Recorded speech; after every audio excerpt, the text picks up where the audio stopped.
इस समारोह में प्रमुख रूप से उपस्थित उड़ीसा के राज्यपाल प्रोफेसर गणेशीलाल जी, केंद्रीय शिक्षा तथा कौशल विकास और उद्यमशीलता मंत्री श्री धर्मेंद्र प्रधान जी, श्रीमद भक्ति सुंदर सन्यासी महाराज आचार्य गौड़िया मिशन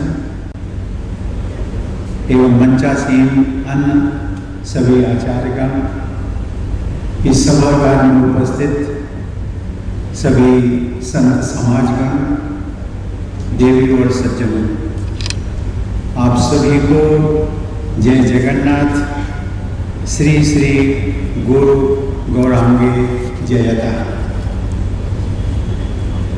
आप सबके बीच यहाँ आकर मुझे अत्यंत प्रसन्नता हो गई। जैसा कि आप जानते हैं, मैं कल सायंकाल पुरी पहुंच गया था। सबसे पहले जगन्नाथ प्रभु के मंदिर में जा करके उनके दर्शन किए, उनका आशीर्वाद दिया और उनसे प्रार्थना की कि जितनी जल्दी हो सके प्रभु ये जो अनदेखी, जो दिखाई नहीं पड़ती है महामारी, पैंडेमिक जिसको हम कहते हैं, इससे जितनी जल्दी हो सके पूरे विश्व को, पूरी मानवता को मुक्ति मिल सके, ऐसा हम सबको, ऐसी हम सब पर कृपा कीजिए। ये मेरा सौभाग्य है कि मुझे जगन्नाथपुरी आने और प्रभु जगन्नाथ के दर्शन करने का बराबर अवसर मिलता रहा है। यहाँ आकर गौड़ीय मठ के संस्थापक श्रीमद सरस्वती प्रभुपाद की 150वीं जयंती से जुड़े इस समारोह में सम्मिलित होना भी मेरे लिए हर्ष का विषय है। मुझे बताया गया है कि इन समारोहों की श्रृंखला 3 वर्ष तक मनाई जाएगी, जो सन 2025 में संपन्न होगी। ईश्वर की कृपा से मुझे अपने जीवन में देश के अनेक धर्म स्थानों और तीर्थ स्थलों पर जाकर पूजा अर्चना करने का अवसर मिला है। इन सभी स्थानों में मैंने देखा कि विविध परंपराएं और धार्मिक प्रणालियां प्रचलित हैं, परंतु इन आस्थाओं के पीछे एक ही सोच निहित है, और वह है ईश्वर भक्ति के साथ साथ पूरी मानवता को एक परिवार समझते हुए सबके कल्याण के लिए कार्य करना। मानवता का धर्म पर आधारित विभाजन नहीं किया जा सकता, सत्य को बांटा नहीं जा सकता। एक ही सत्य का कई रूपों में वर्णन किया जाता है। ऋग्वेद में भी स्पष्ट रूप से कहा गया है, एकम सद विप्रा बहुधा वदंती, अर्थात सत्य एक ही है, विद्वान लोग उसकी अनेक प्रकार से व्याख्याएं करते हैं।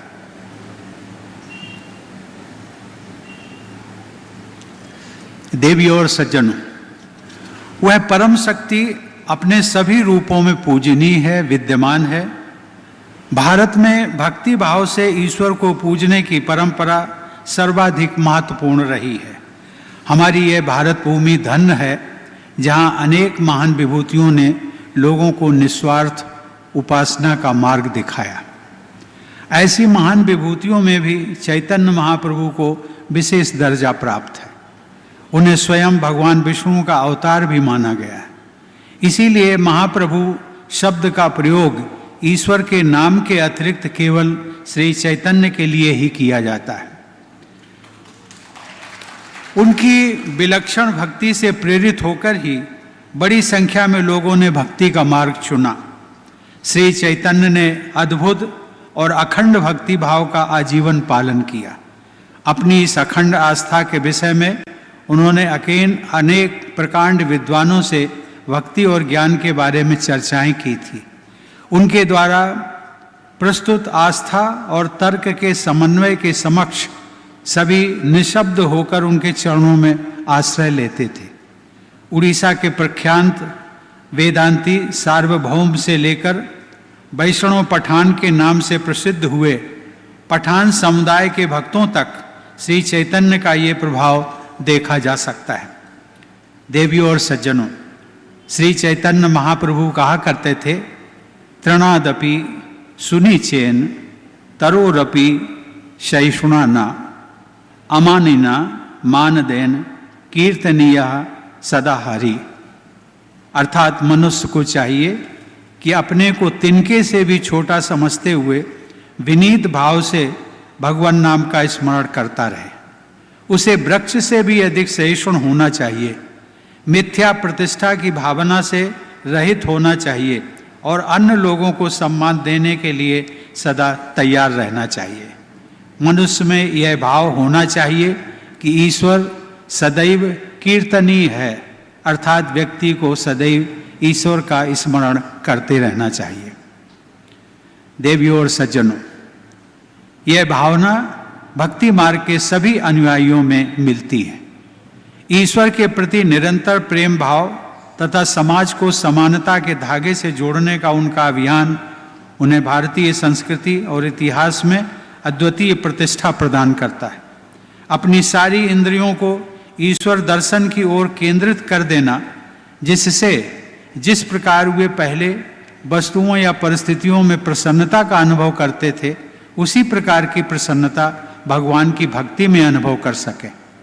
उनका ईश्वर में इस प्रकार विलीन हो जाना कि कभी अपने को उनसे अलग समझ ना सके, यह है भक्ति भाव। और इस स्थिति को चैतन्य महाप्रभु महाभाव कहा करते थे। ऐसी ही अवस्था का वर्णन करते हुए चैतन्य चरितामृत में कहा गया है कि जिस प्रकार उद्धव के शुष्क ज्ञान से भरे वक्तव्य राधा रानी की भक्ति रस से सिंचित असंबद्ध बातों के समक्ष प्रभावहीन हो जाते थे, उसी तरह श्री चैतन्य महाप्रभु की मधुर भक्ति की धारा के प्रबल वेग में दार्शनिक ज्ञान विलुप्त हो जाता है। राजपूताना की राजकुमारी मीराबाई की अनन्य भक्ति उनके सरल शब्दों में व्यक्त हुई थी, जिसमें कहा गया था कि मेरे तो गिरिधर गोपाल दूसरों न कोई। मीरा की भक्ति ने सभी ईश्वर भक्तों के हृदय को छू लिया। ईश्वर के प्रति संपूर्ण समर्पण के साथ साथ भक्ति मार्ग में ईश्वर के प्रति एक व्यक्तिगत और आत्मिक संबंध बनाने की परंपरा भी थी। संत कबीर ने भी कहा है कि मोह को कहाँ ढूंढे बंदे, मैं तो तेरे पास में। कबीर की इस पंक्ति में ईश्वर की भक्त से निकटता का विश्वास और भाव बड़ी सुंदरता से स्पष्ट होता है। भक्त का हृदय ईश्वर के अतिरिक्त अन्य कहीं सुख का अनुभव नहीं कराता। कृष्ण भक्त सूरदास ने भी इसी भावना को व्यक्त करते हुए कहा था कि मेरो मन अनंत कहाँ सुख पावे, जैसे उड़ी जहाज को पंछी फिर जहाज पे आवे। अर्थात भक्त का मन अन्यत्र कहीं भी सुख का अनुभव नहीं करता है, जैसे जहाज का पक्षी बार बार उड़कर जहाज पर ही वापस आता है, वैसी ही भक्त का हृदय बार बार ईश्वर के चरणों में ही लौटता है। भक्ति की पराकाष्ठा तो ऐसी होती है कि ईश्वर स्वयं भक्त के पास आ जाते हैं। राम भक्त हम सब लोग जानते हैं, गोस्वामी तुलसीदास जी, वो कहते हैं कि चित्रकूट के घाट पर भई संतन की भीड़, तुलसीदास चंदन घिसें तिलक देत रघुवीर। अर्थात चित्रकूट के घाट पर संतों की भारी भीड़ ये आश्चर्यजनक और हृदय को छू लेने वाला हृदय दृश्य देख रही है, जिसमें तुलसीदास चंदन का लेप तैयार कर रहे हैं और स्वयं भगवान श्री राम अपने मस्तक पर चंदन का लेप लगा रहे हैं। भक्ति मार्ग के संतों की यह विशेषता उस समय के प्रचलित धर्म, जाति और लिंग भेद तथा धार्मिक कर्म कांडों से परे थी। अतः इससे हर वर्ग के लोगों ने प्रेरणा तो ली ही, इस मार्ग में शरणागत भी हुए। इसी प्रकार गुरु नानक ने भक्ति मार्ग पर चलते हुए एक समता मूलक समाज के निर्माण हेतु प्रयास किया। देवियों और सज्जनों, पिछले सप्ताह मुझे हैदराबाद में श्री रामानुजाचार्य की स्टैच्यू ऑफ इक्वालिटी का दर्शन करने का अवसर प्राप्त हुआ। श्री रामानुजाचार्य विशिष्ट अद्वैत के प्रतिपादक तो थे ही, वह भक्ति मार्ग के महान प्रेरक भी थे। लोगों में भक्ति का संदेश प्रवाहित करने के लिए श्री रामानुजाचार्य ने स्वयं ही श्रीरंगम, कांचीपुरम, तिरुपति, सिंहाचलम, बद्रीनाथ, नैमिषारण, द्वारका, प्रयाग, मथुरा, अयोध्या, गया, पुष्कर और नेपाल में मुक्तिनाथ तक की यात्रा की। उनकी जगन्नाथपुरी की यात्रा का भी विशेष उल्लेख मिलता है। इस प्रकार हम देखते हैं कि देश के अनेक क्षेत्रों में महान विभूतियों ने भक्ति मार्ग का प्रचार प्रसार किया। असम में शंकर देव से लेकर गुजरात में नरसिंह मेहता तक तथा उत्तर में गुरु नानक से लेकर दक्षिण में मेलपत्तूर नारायण भट्टतिरी तक कोई भी क्षेत्र भक्ति की इस धारा से अछूता नहीं रहा। गौड़ देश में चैतन्य महाप्रभु से लेकर महाराष्ट्र में संत तुकाराम, संत एकनाथ और संत ज्ञानेश्वर तक महान संतों ने पूरे देश को भक्ति भावना से एकाकार किया। देवियों और सज्जनों, भक्ति की यह धारा देश से बाहर विदेशों में भी प्रवाहित होती रही।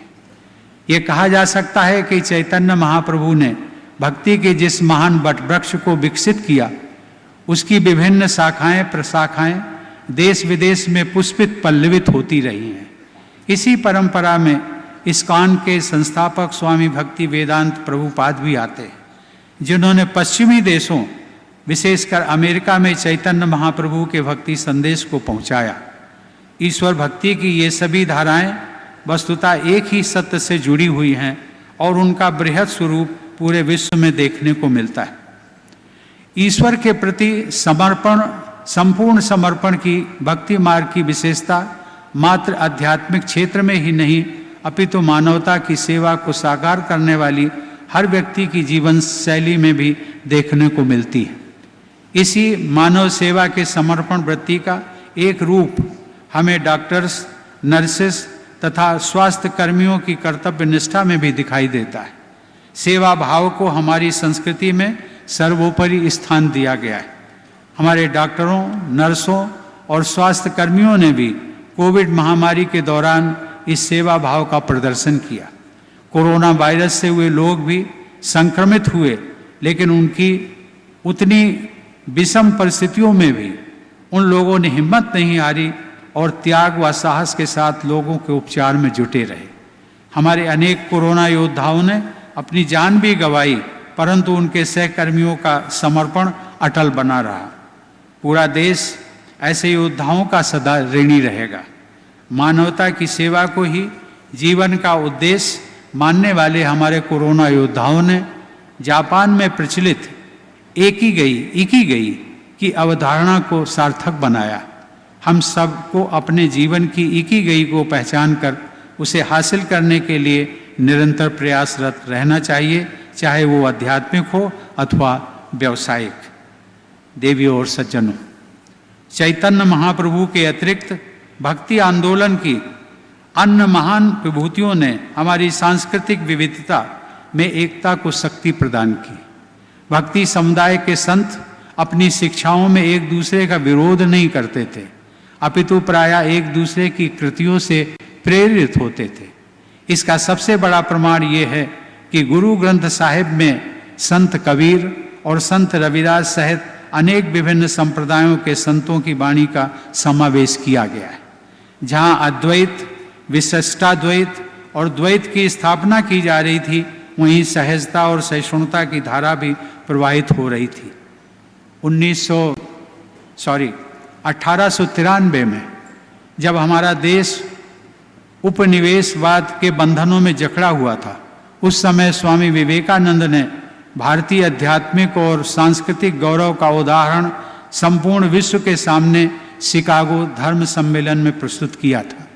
स्वामी विवेकानंद ने अपने भाषण में विश्व समुदाय के समक्ष भारत के आध्यात्मिक संदेश को प्रस्तुत करते हुए कहा था कि जिस तरह अलग अलग जगहों से निकली नदियां अंततः समुद्र में मिल जाती हैं, ठीक उसी तरह मनुष्य अपनी इच्छा से अलग अलग रास्ते चुनता है। ये रास्ते देखने में भले ही अलग अलग लगे हैं, लेकिन अंत में सब ईश्वर तक ही पहुंचते हैं। आध्यात्मिक एकता का भारत का यह सिद्धांत रामकृष्ण परमहंस और स्वामी विवेकानंद द्वारा प्रसारित किया गया था, जिसे राष्ट्रपिता महात्मा गांधी ने भी अपनाया था।